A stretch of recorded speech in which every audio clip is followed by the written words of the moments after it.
sore, perkenalkan nama saya Maria Aprilia Yiska. Saya dari kelas bagi manajemen C, NIM 18104167720. Di video kali ini, saya akan menjelaskan tentang resiko dan manfaat potensial dunia bisnis dalam mata kuliah analisis lingkungan bisnis. Resiko usaha adalah suatu bahaya atau akibat yang kemungkinan dapat terjadi pada keadaan sebuah usaha yang sedang berlangsung maupun situasi usaha yang akan datang. Resiko usaha, resiko spekulatif. Resiko spekulatif adalah resiko yang memiliki kemungkinan terjadinya dua peluang, yaitu peluang terjadinya kerugian dan peluang terjadinya keuntungan. Contoh dari resiko spekulatif adalah pembelian saham di bursa efek. Pembelian saham di bursa efek memiliki resiko spekulatif karena akan ada dua peluang kemungkinan yang terjadi. Peluang pertama adalah peluang keuntungan. Keuntungan yang akan didapat oleh pemegang saham dikarenakan telah mendapatkan pembagian keuntungan dari perusahaan yang menerbitkan saham tersebut atau dividen. Dan peluang kedua adalah peluang kerugian.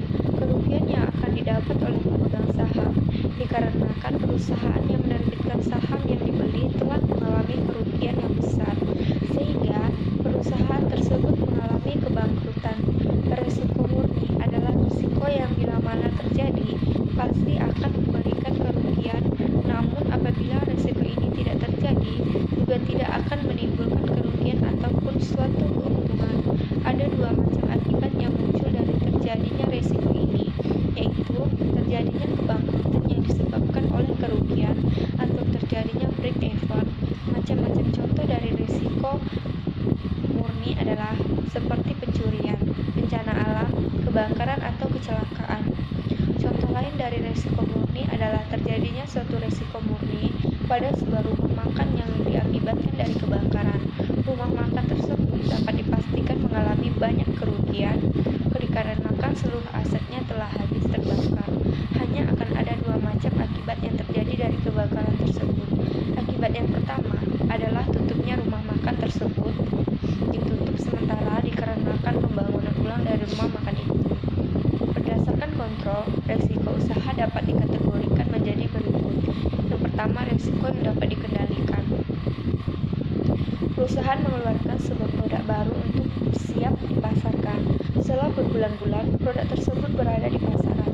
Perusahaan tak kunjung memperoleh keuntungan atau kembalian atas modal dari produk tersebut. Sudah dapat dibayangkan risiko yang muncul dari kejadian tersebut pasti adalah sebuah kerugian yang cukup besar.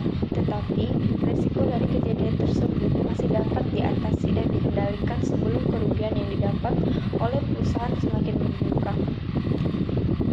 Risiko yang tidak dapat dikendalikan, kebakaran, penipuan atau bencana alam.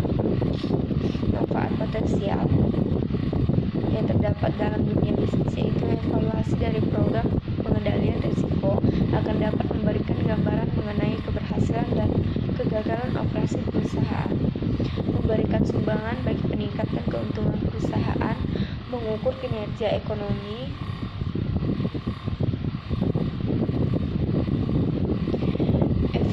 efisiensi berbicara,